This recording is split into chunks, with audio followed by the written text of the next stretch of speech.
ए दिल आसमान में ही असफन और मिरहा का जब वलीमे का फंक्शन स्टार्ट हो जाएगा तो मिरहा असफन के वलीमे में सारे मेहमान आएंगे जिसमें शीरी और बहरोज़ भी होंगे।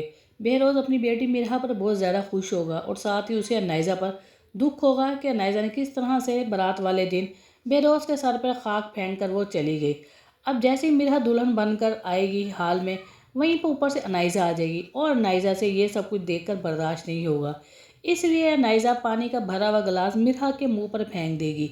अब मेहमान जिसमें असफंद और बहरोज़ ये सब देखकर बहुत ज़्यादा हैरान होंगे और बहरोज़ जिसे पहले ही अपनी बेटी नाइज़ा पर गुस्सा था, वो गुस्से से नाइज़ा को फिर बोल पड़ेगा और सख्ती से कह देगा, तुम्हारी इतनी हिम्मत, तुम किस लिए यहाँ पर आई। ये कहकर नाइज़ा वहाँ पर खड़ी असफन के मुँह पर ही बेइज्जती कर कर चली जाएगी और असफन से कह देगी, दो अनचाहे लोग किस तरह से अपनी शादी की रस्म को पूरी कर रहे हैं।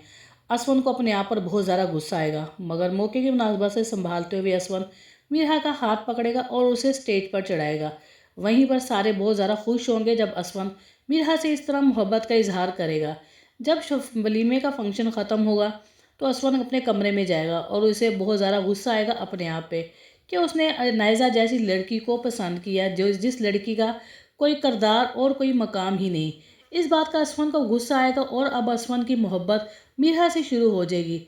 मिरहा से मोहब्बत भरा हाथ पकड़ाएगा। मिरहा जब असफन का हाथ पकड़ेगी और असफन से कहेगी, देखो इस तरह से अगर मेरी मोहब्बत से हाथ पकड़े हो तो मुझे तजलील मत करना, मैंने अपनी ज़िंदगी में पहले ही बहुत दुख देखे हैं। असफन जी से इस बात का बहुत अच्छे तरीके से एहसास हो जाएगा कि मिरहा अनायज़ा जैसी नहीं, अनायज़ा जिसने शादी के वाले दिन ही भाग गई और मिरहा ही जिसने अपने माँ बाप की इज्जत को संभाला। अब असफन के दिल में मिरहा के लिए और भी ज़्यादा मोहब्बत हो गई।